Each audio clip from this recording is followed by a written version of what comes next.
मेरे प्यारे देशवासियों, नमस्कार। आज देश के कई हिस्सों में सूर्य उपासना का महापर्व छठ मनाया जा रहा है। छठ पर्व का हिस्सा बनने के लिए लाखों श्रद्धालु अपने गांव, अपने घर, अपने परिवार के बीच पहुंचे हैं। मेरी प्रार्थना है कि छठ मैया सबकी समृद्धि, सबके कल्याण का आशीर्वाद दें।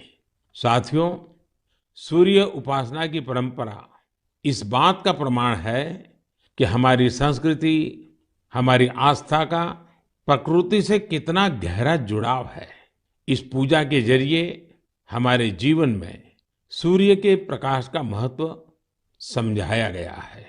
साथ ही ये संदेश भी दिया गया है कि उतार चढ़ाव जीवन का अभिन्न हिस्सा है।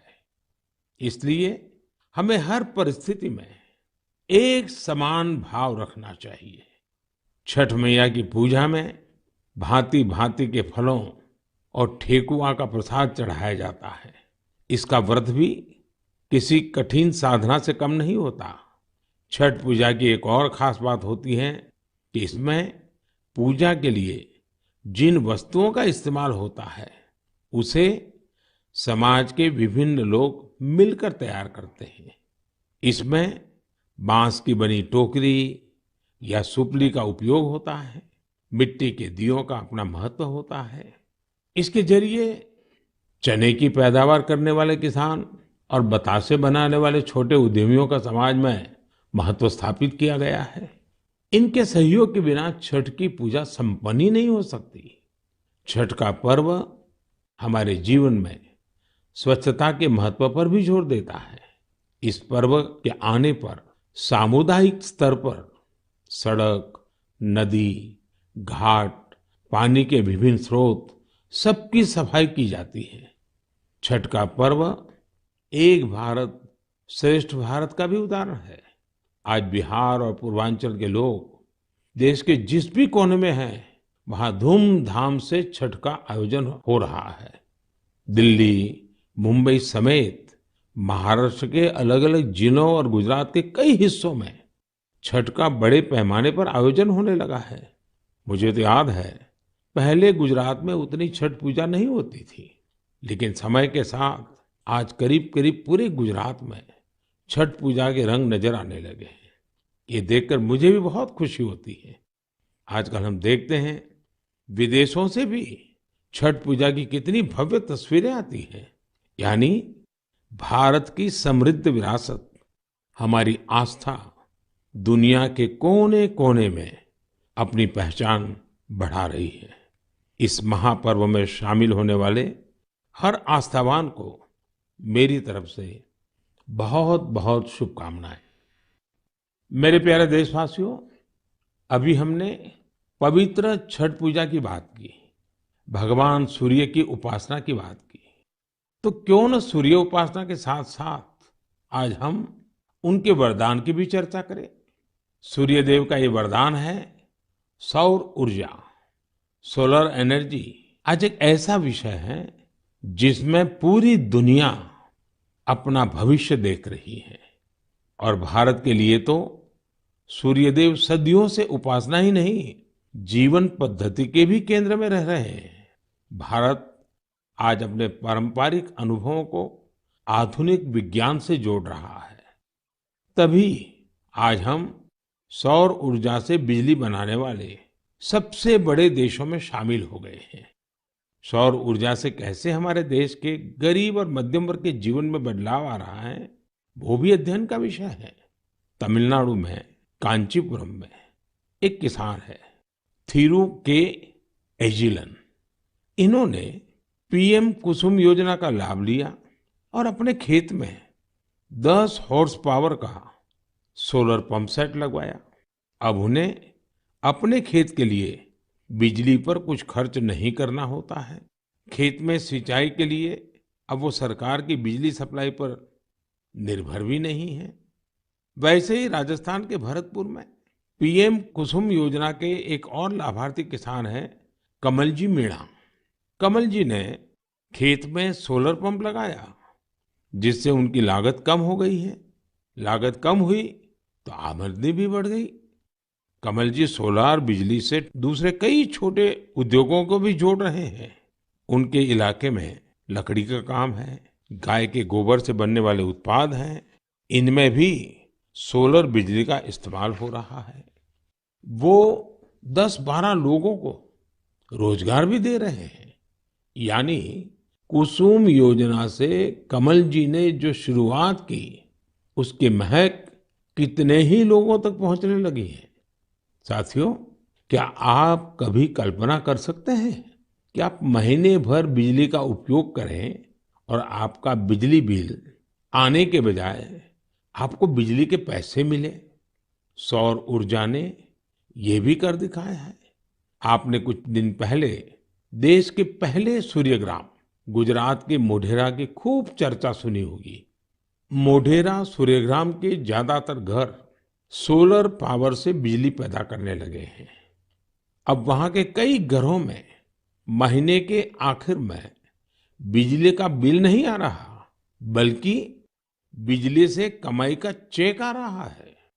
ये होता देख अब देश के बहुत से गांवों के लोग मुझे चिट्ठियां लिखकर कह रहे हैं कि उनके गांव को भी सूर्यग्राम में बदला जाए।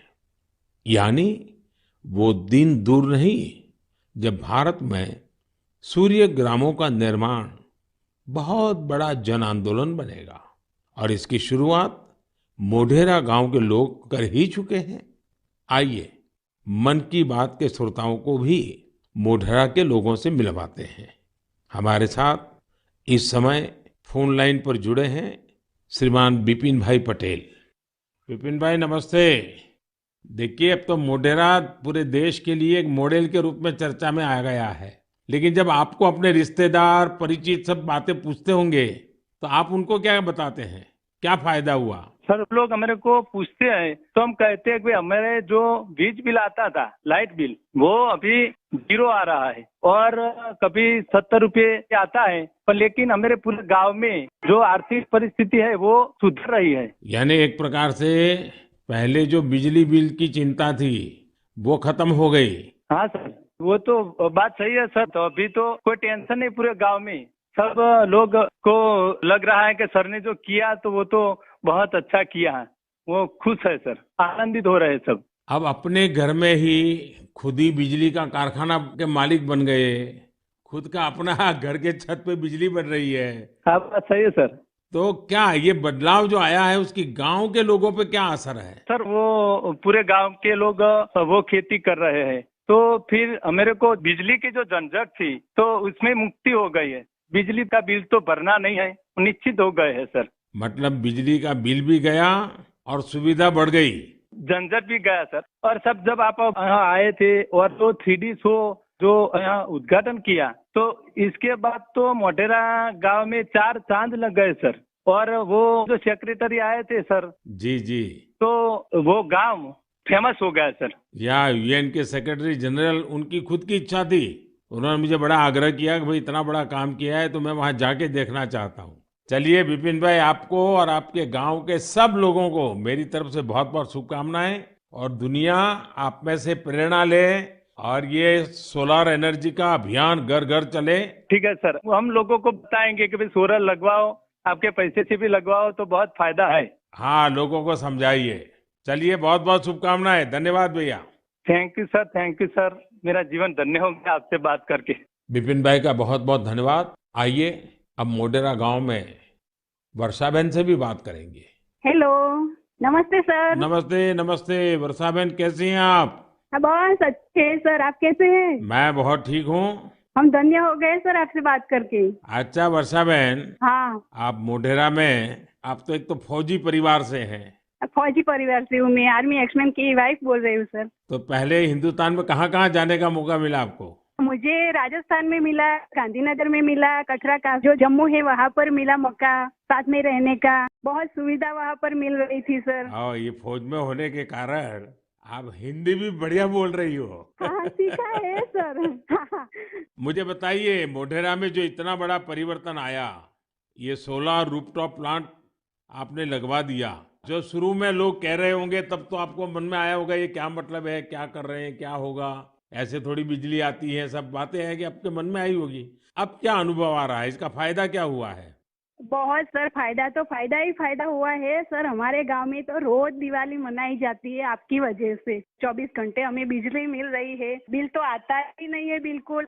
हमारे घर में हमें अन्य इलेक्ट्रिक सब चीजें घर में ला रखी है सर, सब यूज कर रहे हैं हम आपकी वजह से सर। बिल आता ही नहीं है तो हम फ्री माइंड से सब यूज कर सकते हैं ना। ये बात सही है, आपने बिजली का अधिकतम उपयोग करने के लिए भी मन बना लिया है। बना लिया सर, बना लिया। अभी हमें कोई दिक्कत ही नहीं है, हम फ्री माइंड से सब जो वॉशिंग मशीन है, एसी है, सब चला सकते हैं सर। और गांव के बाकी लोग भी खुश हैं इसके कारण? बहुत बहुत खुश है सर। अच्छा, ये आपके पतिदेव तो वहाँ सूर्य मंदिर में काम करते हैं, तो वहाँ वो जो लाइट शो हुआ, इतना बड़ा इवेंट हुआ और अभी दुनिया भर के मेहमान आ रहे हैं। दुनिया भर के फॉरेनर आ सकते हैं और सर आपने वर्ल्ड में प्रसिद्ध कर दिया है हमारे गांव को। तो आपके पति को अब काम बढ़ गए होगा, इतने मेहमान वहाँ मंदिर में देखने के लिए आ रहे हैं। अरे कोई बात नहीं, जितना भी काम बढ़े सर, कोई बात नहीं, इसकी हमें कोई दिक्कत नहीं है हमारे पति को। बस आप विकास करते जाओ हमारे गांव का। अब गांव का विकास तो हम सबको मिल करके करना है। हाँ हाँ सर, हम आपके साथ हैं। और मैं तो मोढेरा के लोगों का अभिनंदन करूंगा, क्योंकि गांव ने इस योजना को स्वीकार किया और उनको विश्वास हो गया कि हाँ, हम अपने घर में बिजली बना सकते हैं। 24 घंटे सर हमारे घर में बिजली आती है और हम बहुत खुश हैं। चलिए, मेरी आपको बहुत शुभकामनाएं हैं। जो पैसे बचे हैं इसका बच्चों के भलाई के लिए उपयोग कीजिए। उन पैसों का उपयोग अच्छा हो ताकि आपका जीवन को फायदा हो। मेरी आपको बहुत शुभकामनाएं हैं और सब मोढेरा वालों को मेरे नमस्कार। साथियों, वर्षा बहन और विपिन भाई ने जो बताया है वो पूरे देश के लिए, गांवों शहरों के लिए एक प्रेरणा है। मोढेरा का ये अनुभव पूरे देश में दोहराया जा सकता है। सूर्य की शक्ति अब पैसे भी बचाएगी और आय भी बढ़ाएगी। जम्मू कश्मीर के श्रीनगर से एक साथी हैं मंजूर अहमद लईवाल। कश्मीर में सर्दियों के कारण बिजली का खर्च काफी होता है। इसी कारण मंजूर जी का बिजली का बिल भी 4,000 रुपये से ज्यादा आता था। लेकिन जब से मंजूर जी ने अपने घर पर सोलर रूफटॉप प्लांट लगवाया है, उनका खर्च आधे से भी कम हो गया है। ऐसे ही ओडिशा की एक बेटी कुन्नी देवरी सौर ऊर्जा को अपने साथ साथ दूसरी महिलाओं के रोजगार का माध्यम बना रही है। कुन्नी ओडिशा के केंदुझर जिले के करदापाल गांव में रहती है। वो आदिवासी महिलाओं को सोलर से चलने वाली रीलिंग मशीन पर सिल्क की कताई की ट्रेनिंग देती है। सोलर मशीन के कारण इन आदिवासी महिलाओं पर बिजली के बिल का बोझ नहीं पड़ता और उनकी आमदनी हो रही है।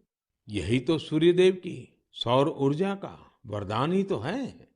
वरदान और प्रसाद तो जितना विस्तार हो उतना ही अच्छा होता है। इसलिए मेरी आप सबसे प्रार्थना है, आप भी इसमें जुड़े और दूसरों को भी जोड़े। मेरे प्यारे देशवासियों, अभी मैं आपसे सूरज की बातें कर रहा था। अब मेरा ध्यान स्पेस की तरफ जा रहा है। वो इसलिए क्योंकि हमारा देश सोलर सेक्टर के साथ ही स्पेस सेक्टर में भी कमाल कर रहा है।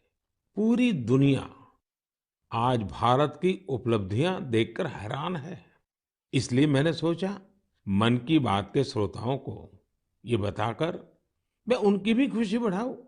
साथियों, अब से कुछ दिन पहले आपने देखा होगा, भारत ने एक साथ 36 सैटेलाइट्स को अंतरिक्ष में स्थापित किया है।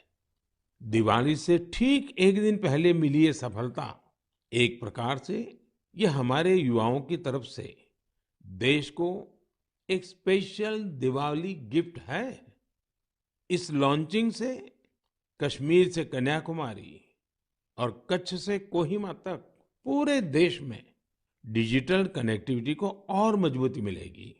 इसकी मदद से बेहद दूर दराज के इलाके भी देश के बाकी हिस्सों से और आसानी से जुड़ जाएंगे। देश जब आत्मनिर्भर होता है तो कैसे सफलता की नई ऊंचाई पर पहुंचता जाता है, ये इसका भी एक उदाहरण है। आपसे बात करते हुए मुझे वो पुराना समय भी याद आ रहा है जब भारत को क्रायोजेनिक रॉकेट टेक्नोलॉजी देने से मना कर दिया गया था, लेकिन भारत के वैज्ञानिकों ने ना सिर्फ स्वदेशी टेक्नोलॉजी विकसित की, बल्कि आज इसकी मदद से एक साथ दर्जनों सैटेलाइट्स अंतरिक्ष में भेज रहा है।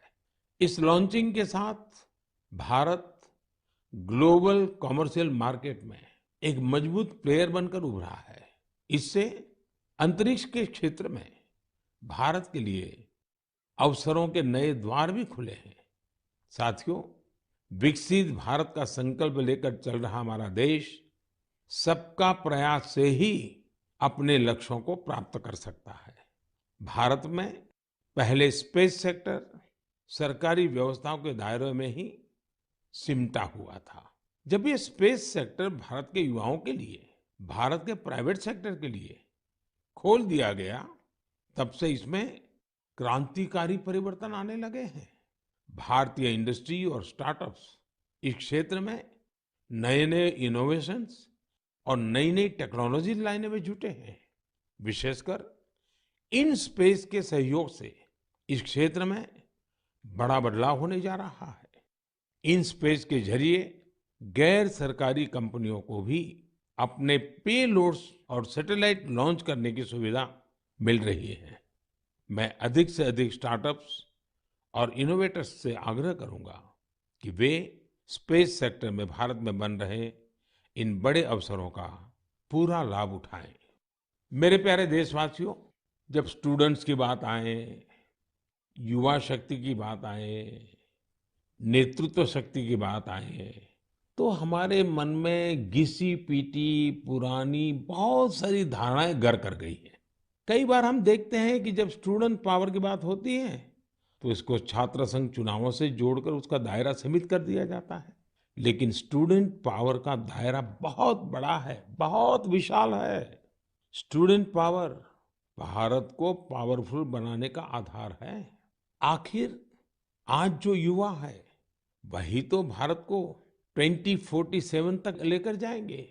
जब भारत शताब्दी मनाएगा, युवाओं की ये शक्ति, उनकी मेहनत, उनका पसीना, उनकी प्रतिभा भारत को उस ऊंचाई पर लेकर जाएगी जिसका संकल्प देश आज ले रहा है। हमारे आज के युवा जिस तरह देश के लिए काम कर रहे हैं, नेशन बिल्डिंग में जुट गए हैं, वो देखकर मैं बहुत भरोसे से भरा हुआ हूँ। जिस तरह हमारे युवा हैकेथॉन्स में प्रॉब्लम सॉल्व करते हैं, रात रात भर जागकर घंटों काम करते हैं, वो बहुत ही प्रेरणा देने वाला है। बीते वर्षों में हुए हैकाथॉन्स ने देश के लाखों युवाओं ने मिलकर बहुत सारे चैलेंजेस को निपटाया है, देश को नए सॉल्यूशंस दिए हैं। साथियों, आपको याद होगा मैंने लाल किले से जय अनुसंधान का आह्वान किया था। मैंने इस दशक को भारत का टेकेड बनाने की बात भी कही थी। मुझे ये देखकर बहुत अच्छा लगा, इसकी कमान हमारी आईआईटीज के स्टूडेंट्स ने भी संभाल ली है।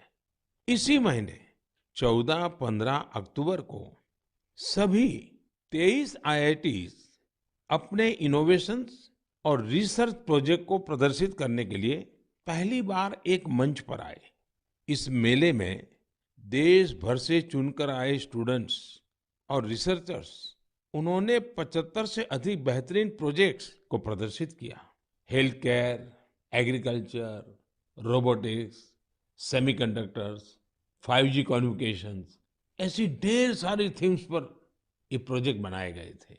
वैसे तो ये सारे ही प्रोजेक्ट एक से बढ़कर एक थे, लेकिन मैं कुछ प्रोजेक्ट्स के बारे में आपका ध्यान आकर्षित करना चाहता हूँ। जैसे आईआईटी भुवनेश्वर की एक टीम ने नवजात शिशुओं के लिए पोर्टेबल वेंटिलेटर विकसित किया है। ये बैटरी से चलता है और इसका उपयोग दूर दराज के क्षेत्रों में आसानी से किया जाए। उन बच्चों का जीवन बचाने में बहुत मददगार साबित हो सकता है जिनका जन्म तय समय से पहले हो जाता है। इलेक्ट्रिक मोबिलिटी हो, ड्रोन टेक्नोलॉजी हो, 5G हो, हमारे बहुत सारे छात्र इनसे जुड़ी नई टेक्नोलॉजी विकसित करने में जुटे हैं। कई सारी आईआईटीज मिलकर एक बहुभाषक प्रोजेक्ट पर भी काम कर रही है, जो स्थानीय भाषाओं को सीखने के तरीके को आसान बनाता है। ये प्रोजेक्ट नई राष्ट्रीय शिक्षा नीति को, उन लक्ष्यों को प्राप्ति में भी बहुत मदद करेगा। आपको ये जानकर भी अच्छा लगेगा कि आईआईटी मद्रास और आईआईटी कानपुर ने भारत के स्वदेशी 5G टेस्ट बेड को तैयार करने में अग्रणी भूमिका निभाई है। निश्चित रूप से यह एक शानदार शुरुआत है। मुझे आशा है कि आने वाले समय में इस तरह के कई और प्रयास देखने को मिलेंगे। मुझे यह भी उम्मीद है कि आईआईटी से प्रेरणा लेकर दूसरे इंस्टीट्यूशंस भी अनुसंधान एवं विकास से जुड़ी अपनी एक्टिविटीज में तेजी लाएंगे।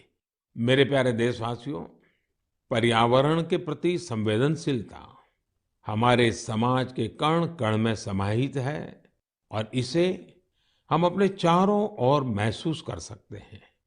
देश में ऐसे लोगों की कमी नहीं जो पर्यावरण की रक्षा के लिए अपना जीवन खपा देते हैं। कर्नाटका के बेंगलुरु में रहने वाले सुरेश कुमार जी से भी हम बहुत कुछ सीख सकते हैं। उनमें प्रकृति और पर्यावरण की रक्षा के लिए गजब का जुनून है। 20 साल पहले उन्होंने शहर के सहकार नगर के एक जंगल को फिर से हरा भरा करने का बीड़ा उठाया था। ये काम मुश्किलों से भरा था, लेकिन 20 साल पहले लगाए गए वो पौधे आज 40-40 फीट ऊंचे विशालकाय पेड़ बन चुके हैं। अब इनकी सुंदरता हर किसी का मन मोह लेती है। इससे वहां रहने वाले लोगों को भी बड़े गर्व की अनुभूति होती है। सुरेश कुमार जी और एक अद्भुत काम भी करते हैं। उन्होंने कन्नड़ा भाषा और संस्कृति को बढ़ावा देने के लिए सहकार नगर में एक बस शेल्टर भी बनाया है। वो सैकड़ों लोगों को कन्नड़ा में लिखी ब्रास प्लेट्स भी भेंट कर चुके हैं। इकोलॉजी और कल्चर दोनों साथ साथ आगे बढ़े और फले फूले। सोचिए, ये कितनी बड़ी बात है। साथियों, आज इको फ्रेंडली लिविंग और इको फ्रेंडली प्रोडक्ट्स को लेकर लोगों में पहले से कहीं अधिक जागरूकता दिख रही है। मुझे तमिलनाडु के एक ऐसे ही दिलचस्प प्रयास के बारे में भी जानने का मौका मिला। ये शानदार प्रयास कोयम्बटूर के अनाईकट्टी में आदिवासी महिलाओं की एक टीम का है। इन महिलाओं ने निर्यात के लिए 10,000 eco friendly terracotta tea cups का निर्माण किया। कमाल की बात तो ये है कि टेराकोटा टी कप्स बनाने की पूरी जिम्मेदारी इन महिलाओं ने खुद ही उठाई। क्ले मिक्सिंग से लेकर फाइनल पैकेजिंग तक सारे काम स्वयं किए। इसके लिए इन्होंने प्रशिक्षण भी लिया था। इस अद्भुत प्रयास की जितनी भी प्रशंसा की जाए कम है। साथियों, त्रिपुरा के कुछ गांवों ने भी बड़ी अच्छी सीख दी है। आप लोगों ने बायो विलेज तो जरूर सुना होगा, लेकिन त्रिपुरा के कुछ गांव बायो विलेज 2 की सीढ़ी चढ़ गए हैं। बायो विलेज 2 में इस बात पर जोर होता है कि प्राकृतिक आपदाओं से होने वाले नुकसान को कैसे कम से कम किया जाए। इसमें विभिन्न उपायों से लोगों के जीवन स्तर को बेहतर बनाने पर पूरा ध्यान दिया जाता है। Solar energy, biogas, beekeeping और बायो फर्टिलाइजर, इन सब पर पूरा फोकस रहता है। कुल मिलाकर अगर देखें तो जलवायु परिवर्तन के खिलाफ अभियान को बायो विलेज 2 बहुत मजबूती देने वाला है। मैं देश के अलग अलग हिस्सों में पर्यावरण संरक्षण को लेकर बढ़ रहे उत्साह को देखकर बहुत ही खुश हूं। कुछ दिन पहले ही भारत में पर्यावरण की रक्षा के लिए समर्पित मिशन लाइफ को भी लॉन्च किया गया है। मिशन लाइफ का सीधा सिद्धांत है, ऐसी जीवन शैली, ऐसी लाइफस्टाइल को बढ़ावा जो पर्यावरण को नुकसान न पहुंचाए। मेरा आग्रह है कि आप भी मिशन लाइफ को जानिए, उसे अपनाने का प्रयास कीजिए। साथियों, कल 31 अक्टूबर को राष्ट्रीय एकता दिवस है। सरदार वल्लभ भाई पटेल जी की जन्म जयंती का पुण्य अवसर है। इस दिन देश के कोने कोने में रन फॉर यूनिटी का आयोजन किया जाता है। ये दौड़ देश में एकता के सूत्र को मजबूत करती है, हमारे युवाओं को प्रेरित करती है। अब से कुछ दिन पहले ऐसी ही भावना हमारे राष्ट्रीय खेलों के दौरान भी देखी है। जुड़ेगा इंडिया तो जीतेगा इंडिया, इस थीम के साथ राष्ट्रीय खेलों ने जहां एकता का मजबूत संदेश दिया, वहीं भारत की खेल संस्कृति को भी बढ़ावा देने का काम किया है। आपको ये जानकर खुशी होगी कि यह भारत में राष्ट्रीय खेलों का अब तक का सबसे बड़ा आयोजन था। इसमें 36 खेलों को शामिल किया गया, जिसमें 7 नई और 2 स्वदेशी स्पर्धा योगासन और मलखंब भी शामिल रही। गोल्ड मेडल जीतने में सबसे आगे जो 3 टीमें रही, वे हैं सर्विसेज की टीम, महाराष्ट्र और हरियाणा की टीम। इन खेलों में 6 नेशनल रिकॉर्ड्स और करीब करीब 60 नेशनल गेम्स रिकॉर्ड्स भी बने। मैं पदक जीतने वाले, नए रिकॉर्ड बनाने वाले, इस खेल प्रतियोगिता में हिस्सा लेने वाले सभी खिलाड़ियों को बहुत बहुत बधाई देता हूं। मैं इन खिलाड़ियों के सुनहरे भविष्य की कामना भी करता हूं। साथियों, मैं उन सभी लोगों की भी हृदय से प्रशंसा करना चाहता हूं जिन्होंने गुजरात में हुए राष्ट्रीय खेलों के सफल आयोजन में अपना योगदान दिया। आपने देखा है कि गुजरात में तो राष्ट्रीय खेल नवरात्रि के दौरान हुए। इन खेलों के आयोजन से पहले एक बार तो मेरे मन में भी आया कि इस समय तो पूरा गुजरात इन उत्सवों में जुटा होता है, तो लोग इन खेलों का आनंद कैसे ले पाएंगे। इतनी बड़ी व्यवस्था और दूसरी तरफ नवरात्रि के गरबा वगैरह का इंतजाम, ये सारे काम गुजरात एक साथ कैसे कर लेगा। लेकिन गुजरात के लोगों ने अपने आतिथ्य सत्कार से सभी मेहमानों को खुश कर दिया। अहमदाबाद में नेशनल गेम्स के दौरान जिस तरह कला, खेल और संस्कृति का संगम हुआ, वह उल्लास से भर देने वाला था। खिलाड़ी भी दिन में जहां खेल में हिस्सा लेते थे, वही शाम को वे गरबा और डांडिया के रंग में डूब जाते थे। उन्होंने गुजराती खाना और नवरात्रि की तस्वीरें भी सोशल मीडिया पर खूब शेयर की। ये देखना हम सभी के लिए बहुत ही आनंददायक था। आखिरकार इस तरह के खेलों से भारत की विविध संस्कृतियों के बारे में भी पता चलता है। ये एक भारत श्रेष्ठ भारत की भावना को भी उतना ही मजबूत करते हैं। मेरे प्यारे देशवासियों, नवंबर महीने में 15 तारीख को हमारा देश जनजातीय गौरव दिवस मनाएगा। आपको याद होगा, देश ने पिछले साल भगवान बिरसा मुंडा की जन्म जयंती के दिन आदिवासी विरासत और गौरव को सेलिब्रेट करने के लिए ये शुरुआत की थी। भगवान बिरसा मुंडा ने अपने छोटे से जीवन काल में अंग्रेजी हुकूमत के खिलाफ लाखों लोगों को एकजुट कर दिया था। उन्होंने भारत की आजादी और आदिवासी संस्कृति की रक्षा के लिए अपना जीवन बलिदान कर दिया था। ऐसा कितना कुछ है जो हम धरती आबा बिरसा मुंडा से सीख सकते हैं। साथियों, जब धरती आबा बिरसा मुंडा की बात आती है, छोटे से उनके जीवन काल की तरफ नजर करते हैं, आज भी हम उसमें से बहुत कुछ सीख सकते हैं। और धरती आबा ने तो कहा था, ये धरती हमारी है, हम इसके रक्षक हैं। उनके इस वाक्य में मातृभूमि के लिए कर्तव्य भावना भी है और पर्यावरण के लिए हमारे कर्तव्यों का एहसास भी है। उन्होंने हमेशा इस बात पर जोर दिया था कि हमें हमारी आदिवासी संस्कृति को भूलना नहीं है, उससे रत्ती भर भी दूर नहीं जाना है।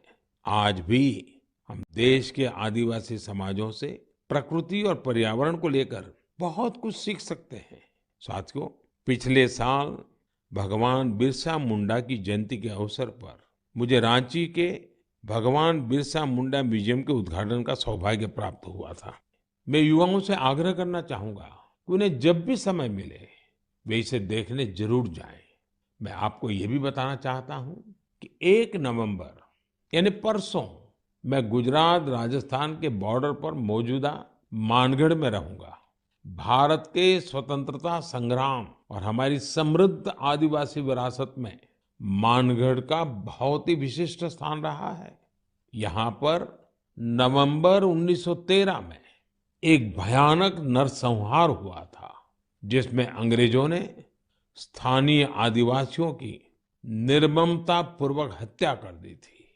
बताया जाता है कि इस नरसंहार में 1000 से अधिक आदिवासियों को अपनी जान गंवानी पड़ी थी। इस जनजातीय आंदोलन का नेतृत्व गोविंद गुरु जी ने किया था, जिनका जीवन हर किसी को प्रेरित करने वाला है। आज मैं उन सभी आदिवासी शहीदों और गोविंद गुरु जी के अदम्य साहस और शौर्य को नमन करता हूँ। हम इस अमृत काल में भगवान बिरसा मुंडा, गोविंद गुरु और अन्य स्वतंत्र सेनानियों के आदर्शों का जितनी निष्ठा से पालन करेंगे, हमारा देश उतनी ही ऊंचाइयों को छुएगा। मेरे प्यारे देशवासियों, आने वाली 8 नवंबर को गुरुपुरब है। गुरु नानक जी का प्रकाश पर्व जितना हमारी आस्था के लिए महत्वपूर्ण है, उतना ही हमें इससे सीखने को भी मिलता है। गुरु नानक देव जी ने अपने पूरे जीवन मानवता के लिए प्रकाश फैलाया। पिछले कुछ वर्षों में देश ने गुरुओं के प्रकाश को जन जन तक पहुंचाने के लिए अनेकों प्रयास किए हैं। हमें गुरु नानक देव जी का 550वां प्रकाश पर्व देश और विदेश में व्यापक स्तर पर मनाने का सौभाग्य मिला था। दशकों के इंतजार के बाद करतारपुर साहिब कॉरिडोर का निर्माण होना भी उतना ही सुखद है। कुछ दिन पहले ही मुझे हेमकुंड साहिब के लिए रोपवे के शिलान्यास का भी सौभाग्य मिला है। हमें हमारे गुरुओं के विचारों से लगातार सीखना है, उनके लिए समर्पित रहना है। इसी दिन कार्तिक पूर्णिमा का भी है। इस दिन हम तीर्थों में, नदियों में स्नान करते हैं, सेवा और दान करते हैं। मैं आप सभी को इन पर्वों की हार्दिक बधाई देता हूं। आने वाले दिनों में कई राज्य अपने राज्य दिवस भी मनाएंगे। आंध्र प्रदेश अपना स्थापना दिवस मनाएगा, केरला पिरावी मनाया जाएगा, कर्नाटका राज्योत्सव मनाया जाएगा। इसी तरह मध्य प्रदेश, छत्तीसगढ़ और हरियाणा भी अपने राज्य दिवस मनाएंगे। मैं इन सभी राज्यों के लोगों को शुभकामनाएं देता हूं। हमारे सभी राज्यों में एक दूसरे से सीखने की, सहयोग करने की और मिलकर काम करने की स्पिरिट जितनी मजबूत होगी, देश उतना ही आगे जाएगा। मुझे विश्वास है हम इसी भावना से आगे बढ़ेंगे। आप सब अपना ख्याल रखिए, स्वस्थ रहिए। मन की बात की अगली मुलाकात तक के लिए मुझे आज्ञा दीजिए। नमस्कार।